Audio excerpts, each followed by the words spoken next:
Hello tout le monde! Alors aujourd'hui le soleil est à moitié avec nous.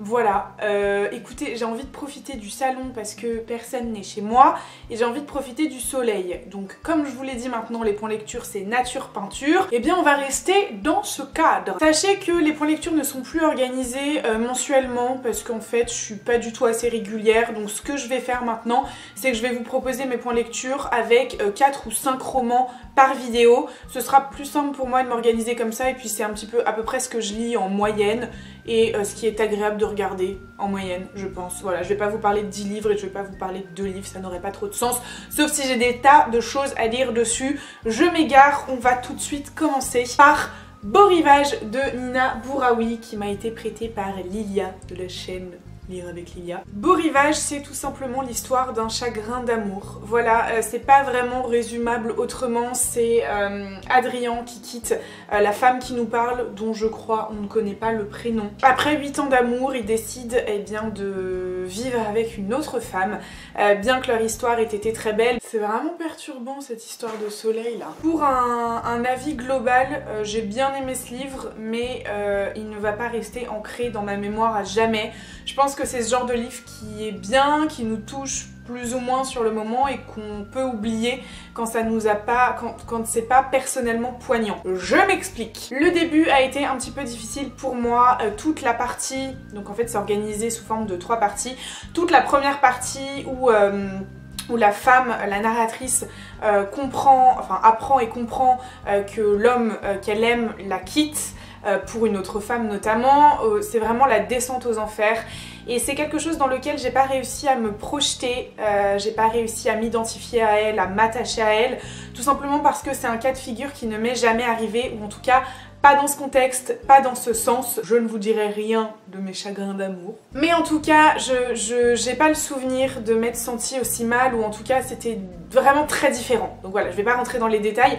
En tout cas, c'est une partie qui m'a paru longue, parce qu'on vit, enfin en tout cas Nina Bouraoui a réussi ce pari de nous faire vivre la douleur de cette femme, même si on s'y attache pas, on comprend cette peine et on a de la peine pour elle. Alors je sais pas si c'était en tout cas ce que l'autrice cherchait, parce qu'en fait c'est une douleur et une peine qui est un petit peu universelle. Voilà, je pense qu'on a tous eu un chagrin d'amour où on passera tous par là un jour. Sache-le toi qui n'as pas encore souffert, voilà, bienvenue dans le monde réel. Mais toute cette partie, voilà, elle n'a pas réussi à m'attendrir, j'ai pas du tout réussi à me projeter et voilà, j'ai rien ressenti là-dedans, j'ai rien ressenti physiquement, je sais pas trop comment vous expliquer, mais c'est la deuxième partie qui a un petit peu sauvé les meubles à mon sens. J'ai bien aimé cette partie, c'est ce qui m'a le plus touchée en tout cas, cette partie, on remonte la pente. Voilà, on affronte le monde, on se rend compte qu'il n'y a pas que lui dans la vie, il n'y a pas que lui ou qu'elle, et c'est vraiment une partie qui donne de l'espoir, qui est assez optimiste, voilà, et ça fait partie d'une certaine manière du deuil, une fois qu'on a perdu un être cher, ou un être cher ne nous aime plus comme on l'aime, etc. Et c'est cette partie que moi j'ai bien aimée, dans laquelle j'ai réussi à m'identifier, parce que c'est un petit peu un nouveau combat dans ma tête, de me dire que ça a de l'importance forcément puisqu'on est touché, puisqu'on est triste après une rupture, mais on ira toujours de l'avant et on se soignera toujours, même si sur le moment c'est dur, même si sur le moment on a l'impression qu'on n'y survivra pas et qu'on va y laisser notre peau et notre cœur, mais non! C'est faux, on peut toujours avancer, même seul, et voilà, c'est un petit peu ce message-là que j'ai préféré dans ce roman. Voilà, je ne sais que dire de plus, je suis consciente que j'ai absolument pas donné envie de le lire, enfin j'ai pas du tout fait mon job, mais je pense que c'est un roman qui est extrêmement personnel, et la seule chose qu'il faut retenir, c'est que c'est un roman sur le chagrin d'amour, sur le deuil et sur le recovery, comment on dit?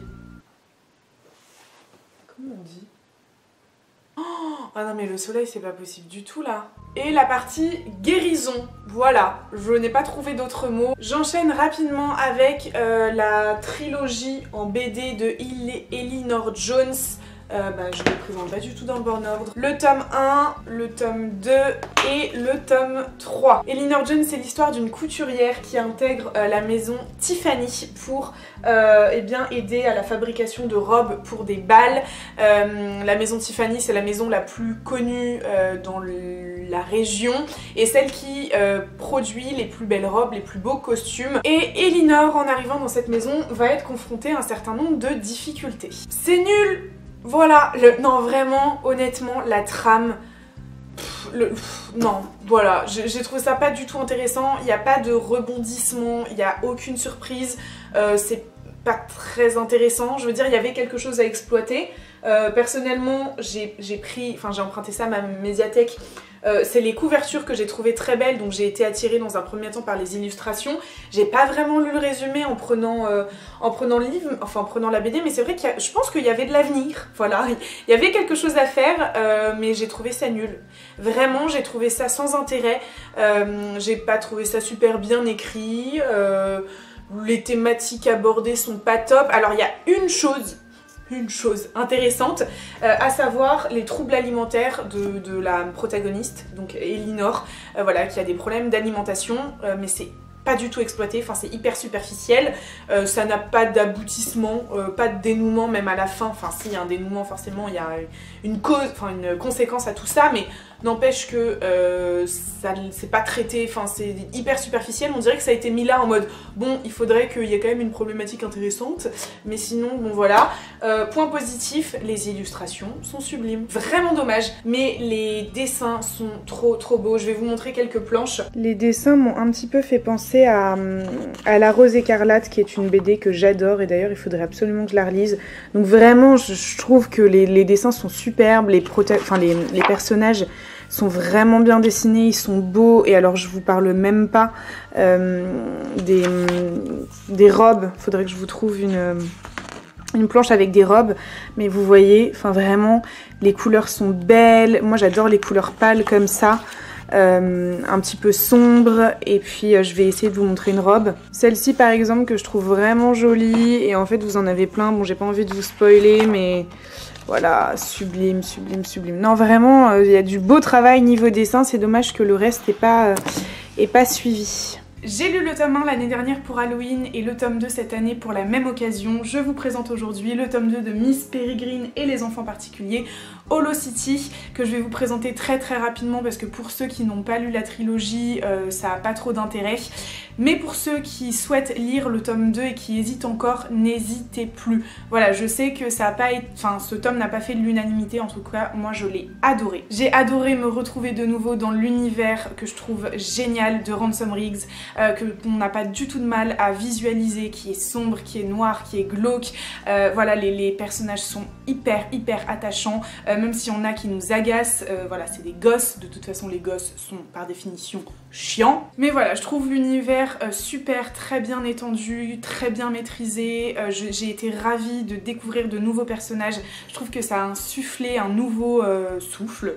Est-ce que ça se dit du coup, insuffler un nouveau souffle à l'univers de Ransom Riggs, qui écrit mais parfaitement bien. J'adore sa plume, je sais pas du tout ce que ça donne au niveau de la traduction parce que je l'ai lu en VO, mais vraiment je trouve ça très beau la manière dont il écrit. Alors certes il y a des moments où on se fait un peu chier, c'est vrai qu'il y a quelques longueurs, mais malgré ça moi j'ai vraiment adoré, que c'est ok pas hyper riche en rebondissements, mais que chaque petit détail a son importance et que j'imagine retrouver dans le tome 3. Mais voilà, si vous hésitez à lire le tome 2, bah moi je vous le conseille. Et je suis toujours aussi fan de retrouver ces personnages, en tout cas en début de roman, lors de la Seconde Guerre mondiale, et d'avoir une dimension un petit peu historique qui dénonce certains faits. Et d'ailleurs Ransom Riggs a l'air plutôt militant et engagé sur certaines choses, donc voilà, je vous recommande plus.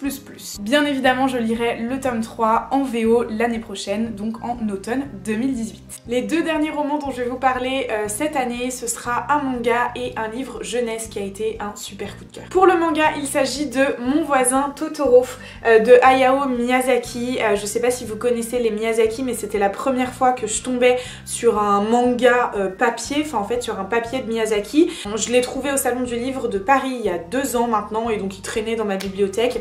Je suis très contente de l'avoir pour les illustrations, donc à savoir qu'en fait les illustrations sont tirées de l'animé. Voilà, donc c'est exactement la même chose. Honnêtement, donc je suis contente de l'avoir dans ma bibliothèque pour les illustrations et pour l'objet livre que je trouve très joli et parce que j'adore Miyazaki. Je veux dire, c'est une surprise pour personne à cette heure-ci, hein. Mais j'ai quand même préféré l'animé parce que j'adore Miyazaki en tant que réalisateur. J'adore le scénario, certes, j'adore les dessins, certes, les illustrations, mais j'aime énormément toute l'ambiance qu'il y a autour, que ce soit la voix des personnages, que ce soit les musiques. Les musiques dans les Miyazaki sont sublimes. Donc du coup, c'est vrai que c'était agréable parce que je connaissais l'histoire, enfin que j'ai redécouvert l'histoire que j'avais un petit peu oubliée en fait avec le temps. Donc je suis contente et ça m'a juste en fait motivée à voir tous les Miyazaki et éventuellement à étendre ça au studio Ghibli. Mais voilà, c'était une très bonne lecture. Maintenant, je ne vous recommanderais pas spécialement d'acheter le manga, mais plutôt de regarder le film. Je suis vraiment ravie de terminer ce point lecture, cette vidéo et tout simplement mon année avec Van Gogh de Timothée de Fombelle aux éditions Gallimard Jeunesse, qui a été, je peux le dire, un coup de cœur. Donc vraiment, je suis ravie de terminer l'année comme ça en beauté. On se trouve en 1934 à Paris et un jeune homme s'apprête à devenir prêtre quand il est presque arrêté par la police. Donc il arrive à s'enfuir et on va commencer à suivre ses aventures. On va commencer à suivre un jeune homme qui est en quête de soi, qui est en quête d'identité, qui cherche à comprendre pourquoi est-ce qu'on le traque, quelles sont les personnes qui le poursuivent et pour quelles raisons. Il sait pas d'où il vient, il sait pas qui sont ses parents, il sait pas où est-ce qu'il est né, il connaît seulement quelques pans de sa vie et quelques personnes un petit peu partout dans le monde qui sont prêtes à l'aider, à le secourir et à lui faire comprendre qui il est. Tout dans ce roman a été magique à mes yeux, à commencer par l'histoire. Je trouve que c'est un superbe voyage en fait. On voyage de pays en pays, on rencontre des personnes toutes très différentes les unes des autres, qui sont ni méchantes ni gentilles, qui sont juste très humaines et qui ont un impact d'une manière ou d'une autre dans la vie de Van Gogh, qui cherche à comprendre qui il est parce que personne ne le sait vraiment et en fait c'est juste des petits bouts de choses, de gens, d'endroits qui s'entrecoupent et qui vont faire que Van Gogh finira ou non par comprendre d'où il vient. Et voilà, je sais pas, tous les personnages sont vraiment intéressants. Van Gogh, il a la place centrale dans ce roman, mais à travers les personnages qui l'entourent, et on ne le suit pas que lui uniquement, et ce qui fait qu'on arrive à s'attacher à beaucoup, et même si c'est des personnages qui sont censés être contre Van Gogh, ils ont tous quelque chose de très magique, de très particulier. Voilà, j'ai adoré l'histoire, j'ai adoré les personnages, j'ai adoré Van Gogh, j'ai adoré la plume de l'auteur. Mon Dieu, il écrit mais tellement bien, c'est sublime. Moi, j'ai énormément de mal à cerner dans les romans la patte de l'auteur. Je trouve que des fois, c'est pas évident à se démarquer des autres et Timothée de Fombelle a su le faire à merveille. J'ai été mais complètement transportée par cet univers qui pour moi, c'est très personnel, hein, je pense que dans les commentaires tout le monde va me dire mais n'importe quoi. Pour moi c'est un univers qui a oscillé entre Le Petit Prince, Porco Rosso de Miyazaki et La Passe Miroir. Je n'ai pas terminé La Passe Miroir, j'ai lu que la moitié, j'ai abandonné ce roman, mais je sais pas, il y a plein de choses. Peut-être que vous comprendrez si vous les avez lus et peut-être que vous allez me prendre pour une folle. C'est un roman qui se dévore, qui est très poétique, qui est jeunesse certes, mais qui peut être lu par tous. Mais mon Dieu, je me remercie, je me glorifie même de l'avoir lu à Noël. Je trouve que c'est la période parfaite pour lire ce genre de roman. Voilà, j'étais sous ma couette avec mon Van Gogh et j'ai vraiment adoré, donc voilà, je vous le recommande fois 1000. Et voilà, c'était le dernier point lecture de cette année 2017 sur la chaîne. J'espère qu'il vous aura plu, j'espère que je vous aurai un petit peu inspiré pour vos prochaines lectures, puisque l'hiver n'est pas terminé et certaines de ces lectures s'y prêtent bien. Et puis écoutez, on se retrouve l'année prochaine hein, pour de nouvelles lectures qui, j'espère, seront fabuleuses autant pour vous que pour moi. Je vous fais de gros bisous et je vous souhaite une bonne fin d'année. Ciao!